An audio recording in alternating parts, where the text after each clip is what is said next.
Hola, hola, buenos días. Vamos a explicar cómo se forman los compuestos inorgánicos. Recordemos que para la formación de compuestos inorgánicos es importante entender la tabla periódica. Entonces vamos a ubicarnos en la tabla periódica. Esta columna que estoy señalando es el grupo 1A. Está el hidrógeno, el litio, sodio, potasio, etc. Los que estoy señalando en la segunda columna son del 2A, berilio, magnesio, calcio. Luego vamos a este lado, donde está el boro y el aluminio, es el grupo 3A, 4A, 5, 6, 7 y 8A. Los elementos del 1A y 2A son los famosos alcalinos, metales livianos. Y los que están de 7, 6, 5 y 4 son los no metales. Entonces, estos elementos están ordenados de acuerdo a sus características. Todos los elementos que estoy señalando de verde son los elementos que generalmente van a ceder electrones. Y los que están de lila son aquellos que van a ganar electrones. Por lo tanto, se convierten en elementos iónicos que pueden ser cationes o aniones. Entonces, bajo esa característica, ahora vamos a ver cómo se forman los compuestos inorgánicos. Tenemos como ejemplo al sodio y al cloro. El sodio en su última capa tiene un solo electrón. Por lo tanto, le es fácil ceder o perder este electrón. Cuando cede o pierde electrones, hace que este cloro, como tiene 7 electrones en su última capa, le es fácil ganar un electrón. Por lo tanto, en su última capa completa 8 electrones, de esta manera cumpliendo con la regla del octeto. Similar pasa con el sodio. El sodio también, al perder un electrón, en su última capa completa 8 electrones, de tal manera que los dos átomos se estabilizan y forman un compuesto que se llama el cloruro de sodio. Otro ejemplo tendríamos aquí al litio y al flúor.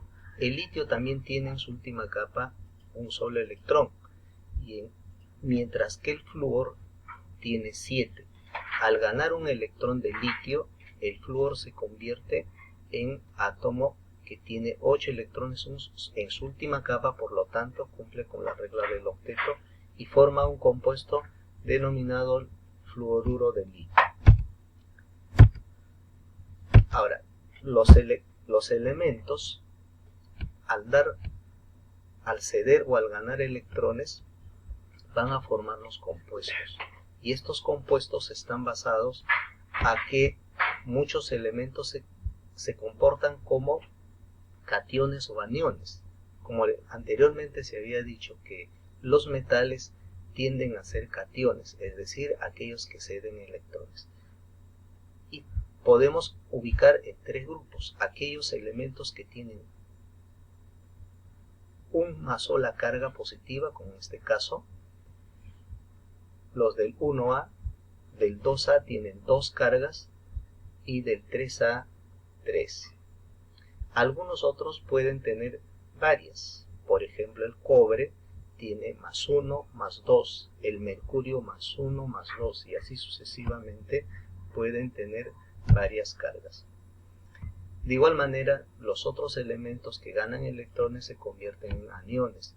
Aquí tenemos, por ejemplo, a los no metales, al flúor, al cloro, al bromo, al yodo. Además, también existen algunos radicales, como el OH, el radical nitrato, nitrito, permanganato, hipoclorito, para formar los distintos compuestos, básicamente sales y ácidos. En algunos casos, cuando ya se unen estos elementos, van a formar los primeros compuestos denominados óxidos. Existen 2 tipos de óxidos: óxidos metálicos y óxidos no metálicos. Los óxidos metálicos es cuando el metal se combina con el oxígeno, por ejemplo, el sodio con el oxígeno, dando origen al óxido de sodio. Aquí otro ejemplo, tendríamos el potasio con el oxígeno dando origen al óxido de potasio. Mientras que los óxidos no metálicos son aquellos cuando se combina el oxígeno con el no metal, dando origen a los óxidos no metálicos. Por ejemplo, tenemos aquí azufre más oxígeno, dará origen al óxido de azufre. Nitrógeno, cuando se combina con el oxígeno, dará óxido de nitrógeno. Ahora, estos compuestos también se pueden nombrar o establecer nombres especiales en algunos casos.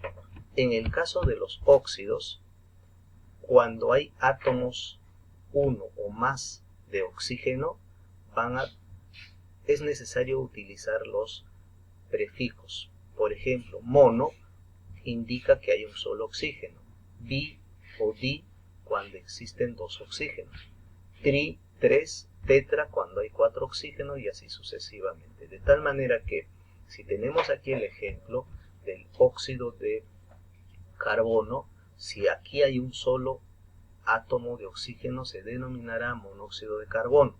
Si tiene 2 oxígenos, dióxido de carbono. Aquí el óxido de nitrógeno, aquí hay 2 oxígenos, por lo tanto será dióxido de nitrógeno. También hay otra manera de nombrar a estos compuestos.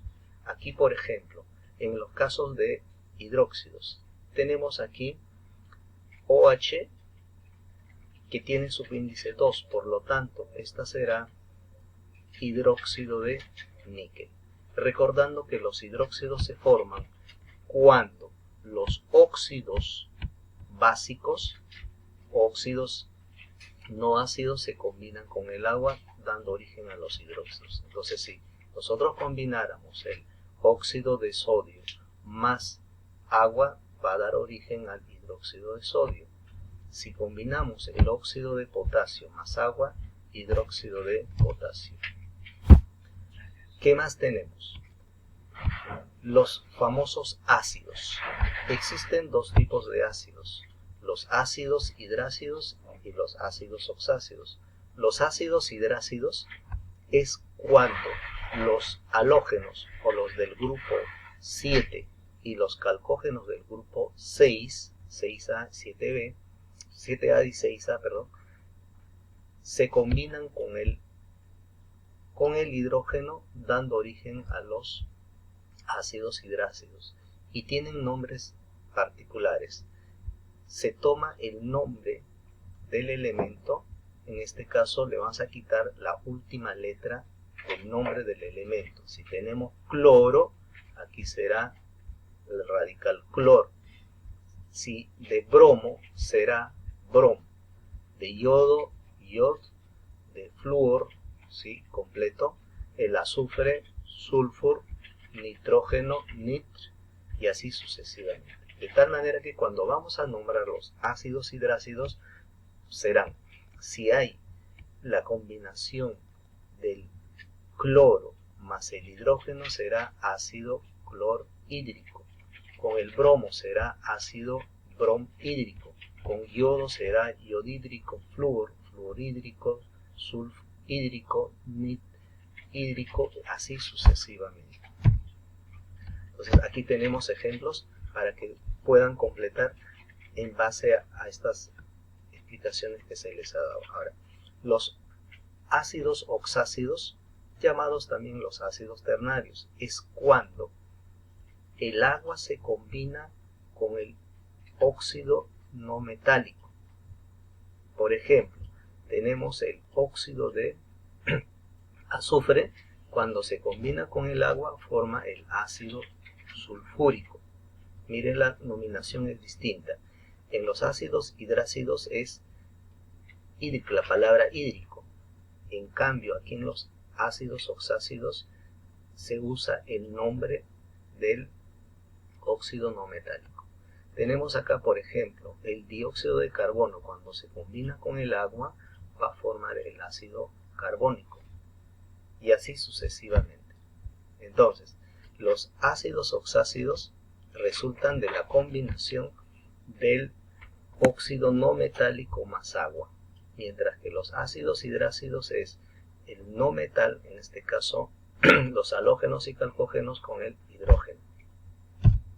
También existen otros compuestos como las sales. Las sales son el resultado de ácidos más una base, es decir, un ácido hidrácido más una base que puede ser un hidróxido. Por ejemplo, tenemos el ácido hidrácido, ácido clorhídrico, más hidróxido de sodio va a dar origen al cloruro de sodio, la sal. Esta es la sal que consumimos todos los días, más agua. Es aquí lo que nos interesa es la formación de la sal. Otro, por ejemplo, el ácido bromhídrico, al combinarse con el hidróxido de bario, va a dar origen al bromuro de bario. Esta es una sal.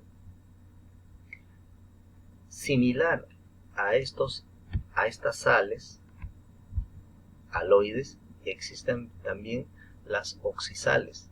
Las oxisales son sales que se forman cuando se combina un ácido oxácido más agua. Por ejemplo, tenemos aquí la formación del hipoclorito de sodio, la famosa lejía. Ojo, la lejía es una sal. ¿De dónde resultó? De la combinación de un ácido más un hidróxido. Entonces, estos son los compuestos inorgánicos que se forman al combinarse un compuesto con otro compuesto o un átomo con otro átomo.